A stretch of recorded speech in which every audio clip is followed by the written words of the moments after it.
Assalamualaikum warahmatullahi wabarakatuh. Hamdan wa syukran lillah. Wassalatu wassalamu ala rasulillah Sayyidina al-mursalin wa ala alihi wa sahbihi ajma'in. Amma ba'du. Segala puji hanya milik Allah subhanahu wa ta'ala yang telah memberikan kita kesempatan, kesehatan untuk senantiasa meningkatkan ketakwaan kita kepada Allah subhanahu wa ta'ala. Salawat serta salam semoga tercurah kepada junjungan kita Nabi Muhammad sallallahu alaihi wasallam beserta keluarga, sahabat dan umatnya hingga akhir zaman. Kali ini saya mengajak kaum muslimin untuk merenungi suatu tema penting yang sekaligus menjadi pengingat bagi kita semua, yaitu tentang 7 golongan manusia yang akan mendapatkan naungan Allah di hari kiamat. Mari kita renungkan dan menghayati firman Allah dalam Quran Surat Abasa ayat 33 sampai dengan 37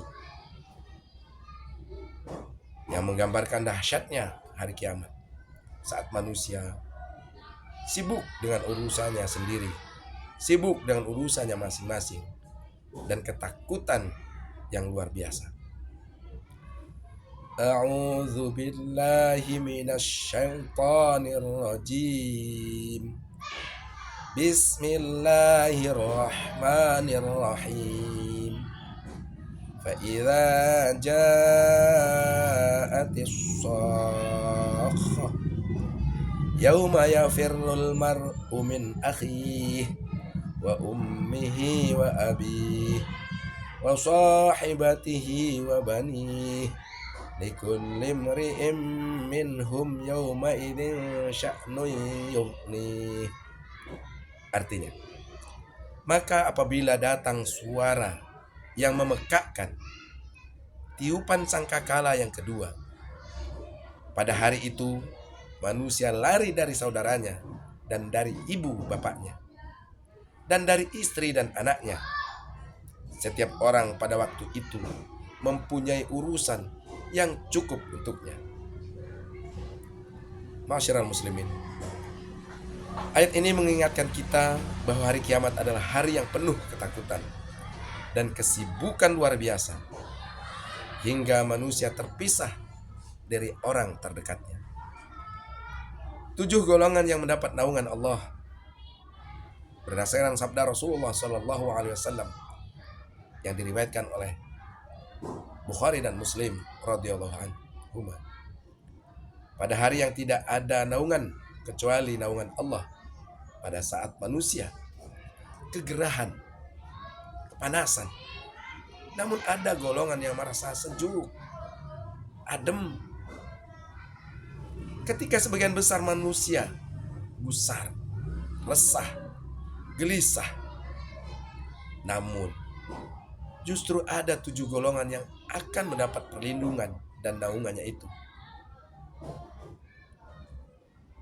Hadis yang berbunyi, An Abi Hurairah radhiyallahu an qala Rasulullah sallallahu alaihi wasallam, sab'atun yudhilluhumullahu fi dhillihi yauma la dhilla illa dhilluh, wa imamu adil, wa syabbu nasa'a fi ibadatillah, wa rajulun qalbuhu mu'allikun fil masajid, wa rajulani tahabba fillah ijma'an alaihi wa tafarraqa alaihi, wa rajulun da'athu imra'atu dhata mansibin wa jamalin faqala inni akhafullah, wa rajulun tasaddaqa bi sadaqatin fa akhfaha hatta la ta'lam shimaluhu ma tunfiqu yaminuhu, wa rajulun dzakarallahu khalian fafadat ainah.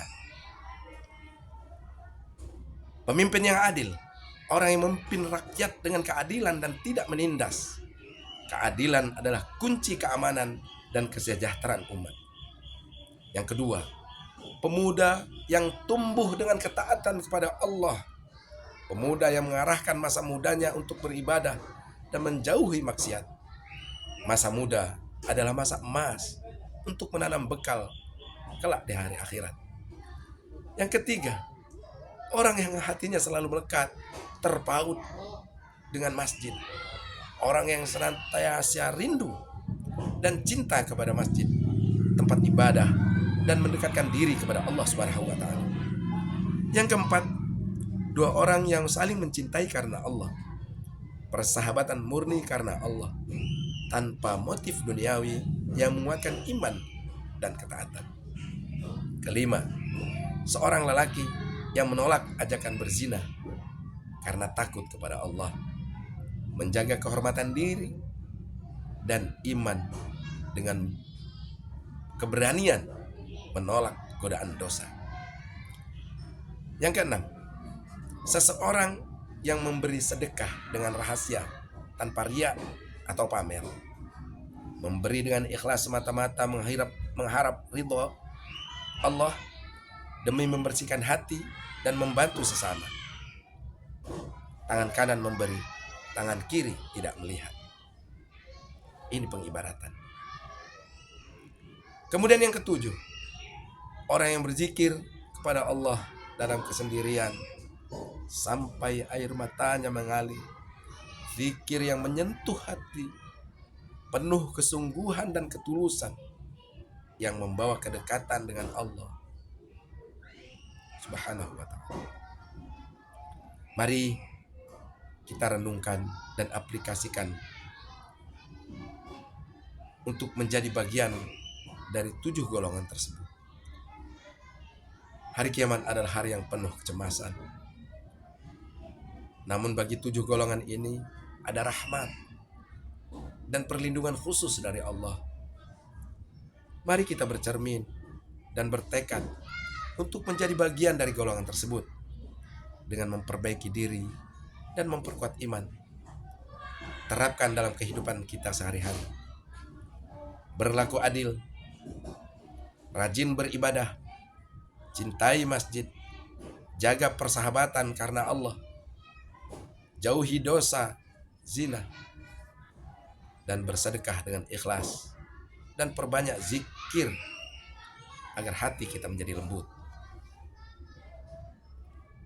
Ma'asyiral muslimin, demikianlah kultum singkat saya tentang 7 golongan yang mendapat naungan Allah di hari kiamat berdasarkan firman Allah dan sabda Nabi Muhammad SAW. Semoga kita semuanya termasuk di dalamnya dan diberi kekuatan untuk istiqomah di jalan ini. Billahi fi sabilil haq. Nasrun minallahi wa fathun qarib. Wallahi muwafiq ila aqwamit thariq. Assalamualaikum warahmatullahi wabarakatuh.